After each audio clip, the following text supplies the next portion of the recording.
Now, a lot of y'all be acting like y'all would survive these certain horror games. I know how y'all be. I know. Oh, I would make it out alive because no. You not surviving. Ladies and gentlemen, I'm your host Kelp, and today we have Fears to Fathom Norwood Hitchhike. We're gonna take a look at this game, break it down, and I'm gonna let you know why you would not survive this game if it was in real life. Cause y'all be thinking it's sweet. Y'all think it's a game or something. Well, this is a game. We're about to go over. Yeah. Nonetheless, man, go ahead. You know the drill. Grab you a kelp shake. Go ahead and get you a snack too. Man, go ahead and get you some Nerds gummy clusters for this one. And let's get it. Now, Norwood Hitchhike starts off with you driving home from a gaming convention. And off the rip, bro, the drive is 12 hours.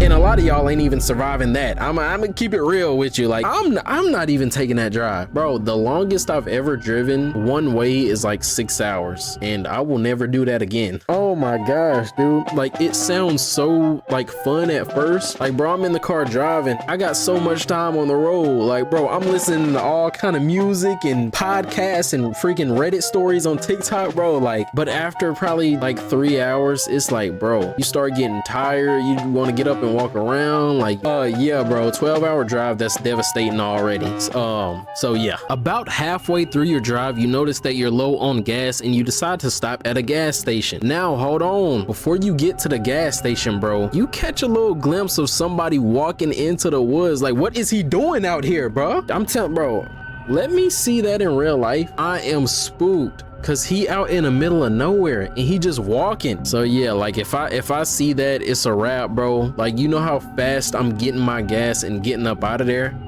No, sir. As you make it to the gas station, you go in, pay for your gas, get some dog food for your mom. Everything's going good. But bro, when you walk outside of the gas station, you see somebody walking away from your car. They get in a van and they drive off. Let me have seen that. I would have been out there. Hey! Nonetheless, you leave the gas station and you get back on the road anyways, which I mean, you gotta make it home, right? But as you're driving, bro, your lights start flickering and all type of stuff, and then you come up to a dirt road and there's two huge freaking like tree trunks in the middle of the road, obviously placed there to stop you. But you get out, move them out the way, and of course when you get back in the car, it will not start. So right then, that's when I lost all hope. Dang, I'm spitting. But at that moment, bro, I have lost all hope, because it's the middle of nowhere, bro. The gas station you pulled up to, yeah, that was the first building you probably seen in the past 2 hours. Like, bro, you really driving in the middle of nowhere. But yeah, you get back in the car and it won't start, so you have no choice, like no cell phone service or nothing. So now you have no choice but to hope somebody pulls up and they stop for you, bro. And that's very unlikely in this situation. So who knows what will happen to a lot of y'all in this situation? Because me, I'm gonna start the battery with my bare hands. You did not start no car battery with your bare hands. After some time, you see a car driving up, but he keeps on going. You held your thumb out and he just kept on going. So if you hadn't lost all hope then, at that point you will, because you already been waiting. And so now it's like, dang, the one person I see done passed me. So luckily another truck comes not too long after and he actually stops for you. Luckily for us, it's the guy from the gas station too, not the cashier, but the customer, the only other customer that was in there. And he agrees to give us a ride to the nearest place to call for help.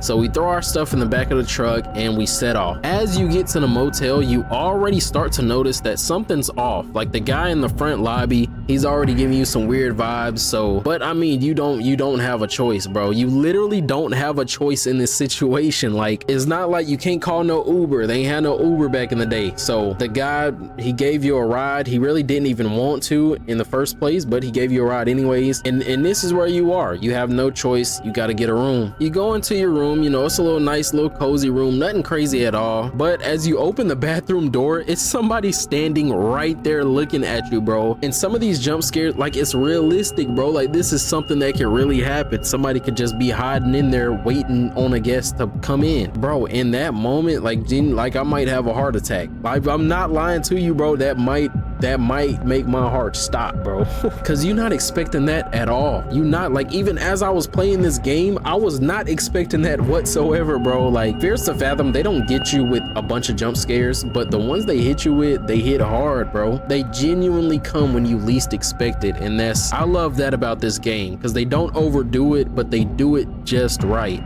Shout out to Rail, bro, the developer of the game. I'm ready for Scratch Creek. I need somebody to play with, bro. But luckily the guy in there is actually like the janitor or the cleaning custodian, whatever he is. He claims that he was in there cleaning, but when you open the door, he's literally just standing right there. So that's a lie. But at the end of the day, he's not one of the freaking people trying to come get you. So you're good. Tommy's good. He's weird, but he's not a bad guy, okay? And one thing I did notice while playing is that if you drink a couple of these sodas, well, first of all, if you like walk or run diagonally, you move faster. And if you drink a couple of them sodas or something out the vending machine, it increases your speed. And so when you do it after that and you sprint, bro, you can freaking fly, bro. You're running a 4 flat. Nonetheless, Tommy gets your room cleaned up and all that. You already paid at the front desk to get your car fixed, so he lets you know he's gonna go ahead and get that taken care of. And he also lets you know that the phone does not work. So if you need to call for help, you can't. You got to go outside, walk across the parking lot to get to the freaking front desk. So, and stuff gets even creepier once you confirm that you are being stalked. At one point, you look out the window and there's somebody literally just straight up looking in the window. If I make it up to this point, I'm freaking out, bro. Cause like, bro, I'm scared to leave the room, first of all. And like, even if I do, bro, I have to make it across the parking lot to the front desk and hope he's in there. You decide that you're too like anxious to go to sleep, so you decide to go ahead and get you a coffee from the little vending machine down at the end of the main building. Unfortunately, that coffee is spiked and you get drugged. Worst fear, bro, worst fear, because they drug your drink, they spike your drink, bro. Like what? Now you're incapacitated. Now you're dazed, now you're hazy, now you can't even think straight, you can't see straight, because who knows what they put in there, you know what I'm saying? Because in the game, it freaking inverts your controls, it makes your vision extremely blurry, can't see the messages on your phone, like it's bad. So if this is me in real life, yeah, it's a wrap. It's a wrap, and it's a wrap for you too. Yeah, you thought you was gonna survive? No. You ain't surviving. It's a wrap for you. Now, this is the point where you are dead. You're kidnapped, whatever. It's a wrap. This is the point where it's all over for you, okay? After you drink that coffee and get all drugged up, you go to your room, you hit the bed, and you go straight to sleep, which is not the best idea, but it's like, bro, you don't know how your body's reacting to whatever they put in that drink, okay? Around 3 a.m., you wake up to the phone ringing for some reason, even though Tommy said that the phone didn't work. But when you open your eyes, you see somebody walk into the closet and hide, bro. So yeah, if this is us, like that's when it's over for us. Because what do you, first of all, they could have got in there while you were, you know, knocked out from the drugs. And yeah, I don't know why he would hide in the closet. I don't know if he thought he was making too much noise and thought he was gonna get caught or whatnot. The motel owner, he does come up and ask us about the noise, so maybe he realized he was making too much noise and just went to hide.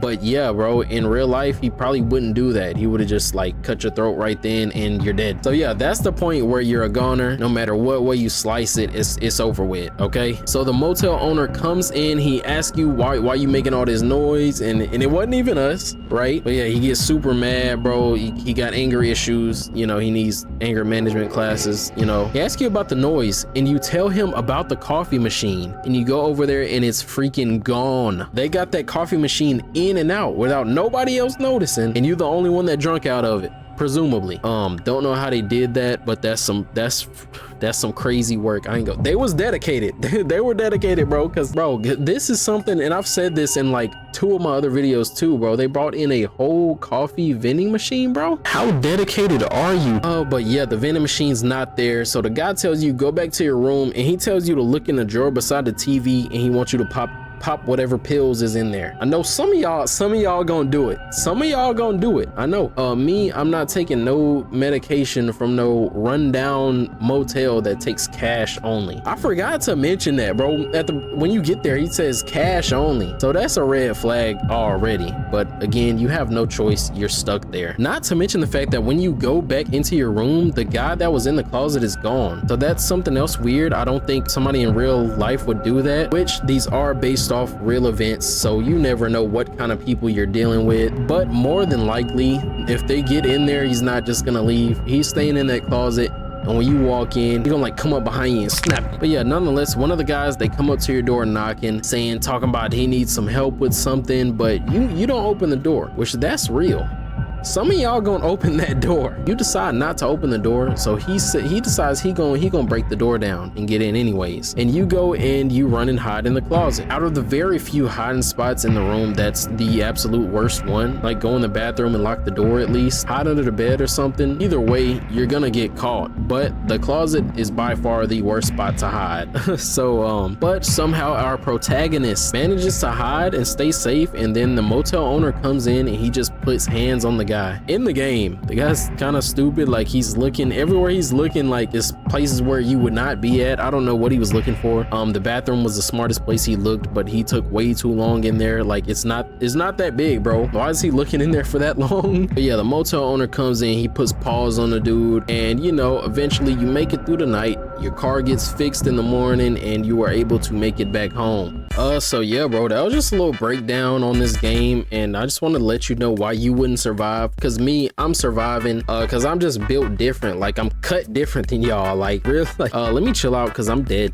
If that's me, I'm dead. Okay. I hope you guys enjoyed it, bro. I had a lot of fun actually just talking about this and just kind of going through it. And yeah, I use my own footage. I'm not stealing no footage, not no more, because I used other people's footage for a couple videos, but we ain't gonna talk about that. And from now on, I will be using my own footage for every game that I go over. I'm pretty proud of that because it just makes it take so much longer. Comment down below what game you want to see me do next, what game you want me to go over why you wouldn't survive in next. If you haven't yet, go ahead and finish up that kelp shake. You can turn the lights back on if you want to, or you can just go to sleep. Like, comment, subscribe, and I'll see y'all in the next one. Have a blessed day.